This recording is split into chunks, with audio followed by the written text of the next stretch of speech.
அடடடடே online வந்தோடனே ஒரு happy அப்டேட்டுங்க. நம்மளுடைய சுவாமியோட நெக்ஸ்ட் ப்ராஜெக்ட்டு யார் கூடனா பிரவீன் பன்னட் சார் கூட என்ன நடக்குது அப்படிங்கிறத பார்ப்போம். ஹலோ வியூவர்ஸ், நாங்களோட லக்ஷ்மி, நீங்கள் பார்த்துருக்கிறது 0 லக்ஷ்மி. நம்மளுடைய ஷெரின் ரீசெண்டாக வந்து நம்மளுடைய சுவாமியோட காஸ்டியூம் டிசைனர் அவங்களுடைய டீம் இருக்காங்க. ஸோ காஸ்டியூம் டிசைனர், அப்புறம் வந்து மேக்கப் ஆர்டிஸ்ட், அப்புறம் ஃபோட்டோகிராஃபர் அப்படின்ட்டு ஷெரின், அப்புறம் பிரவீனா அண்டு சுரேன், இவங்க 3 பேருமே சேர்ந்து பியூட்டிஃபுல்லாக நம்மளுடைய சுவாமி அழகுபடுத்திட்டு இருக்காங்க. துபாயில் படுத்திட்டாங்க. இப்போது என்ன அடுத்த ப்ராஜெக்ட் அப்படிங்கிற ஒரு விஷயம் இதில் அவங்க டேக் பண்ணதில் நம்மளுடைய டேரக்டர் பிரவீன் பென்னட் சாரையும் டேக் பண்ணியிருக்காங்க. ஸோ இவரும் சேர்ந்து தான் அந்த ப்ராஜெக்ட் பண்ணுறாரு. என்னென்னு தெரிய மாட்டேங்குது. ஸோ துபாயில் ஆல்ரெடி முடிச்சுட்டு வந்துட்டாங்க இல்லையா.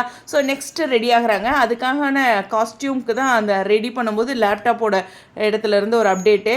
Let's roll up our sleeves, it's time to dive into our next project. அதாவது நெக்ஸ்ட் ப்ராஜெக்ட் வந்து அது அப்டேட் கொடுக்குறாங்க. அதே மாதிரியே அதுக்கு ஒரு காஸ்டியூம் டிசைனர் அப்படிங்கும்போது அதுக்கான அந்த எப்படி சொல்கிறது, லேப்டாப்பில் அவங்க எப்படி டிசைன் பண்ணணும் அப்படிங்கிற இடத்துலேருந்து அந்த அப்டேட்டு ஒரு பாய், கேர்ளு, கிட்ஸ் அப்படிங்கிற மாதிரிலாம் இருக்கும். அவங்களோட லேப்டாப்பில் இந்த கீழே ஓரத்தில் இந்த டேகு அண்டு இந்த கேப்ஷன் கொடுத்துருப்பாங்க. ஸோ நெக்ஸ்ட் ப்ராஜெக்ட் அப்படிங்கிற ஒரு விஷயம் இருக்குது. கண்டிப்பாக ஏதோ ஒன்று சர்ப்ரைஸாக பண்ணிக்கிட்டே இருக்காங்க. அதை மட்டும் நமக்கு சொல்கிறாங்க, அதுக்கு அடுத்து சொல்ல மாட்டேங்கிறாங்க. துபாய் அப்டேட்டு இன்னும் வரலையே அப்படிங்கும்போது இன்னும் தொடர்ச்சியாக இருக்குது. அப்படிங்கும்போது இதெல்லாம் சேர்த்து தான் ஒரே அப்டேட்டாக வரும், இல்லை ஃபஸ்ட்டு அதெல்லாம் ரிலீஸ் பண்ணுவாங்களா அப்படிங்கிற ஒரு பெரிய எதிர்பார்ப்புகள் இருக்குது. என்னமோ ஒரு மேஜிக் பண்ணிட்டு இருக்காங்க அப்படிங்கிறது ஒரு சந்தோஷம் தானே நமக்கு இல்லையா.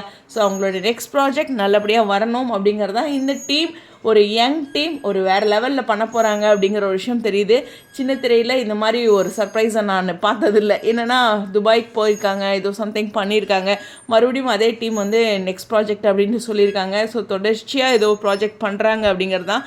பாருங்கள், இந்த மாதிரி அவங்க ரெடி பண்ண அவங்களோட லேப்டாப்போட இதிலேருந்து தான், அதாவது பிசியிலேருந்து தான் இந்த அப்டேட் கொடுத்துருக்காங்க. எனிவேஸ் வெயிட் பண்ணி பார்ப்போம். சுவாமியோட இந்த டிசைனரோட இந்த அப்டேட் எல்லாத்தையுமே டேக் பண்ணியிருக்காங்க. ஸோ அவரும் ரிலீஸ் பண்ணுவாரான்னு தெரில. அந்த டேக் வந்து அவரும் ஷேர் பண்ணுவாரான்ட்டு இது வரைக்கும் பண்ணலை, பிஸியாக இருப்பார் ஷூட்டில் அப்படிங்கிறதா பிரவீன் பென்னட் சாரும் சுவாமியும். எனிவேஸ் உங்களுடைய கருத்துக்கள் ஸ்டேடியம்.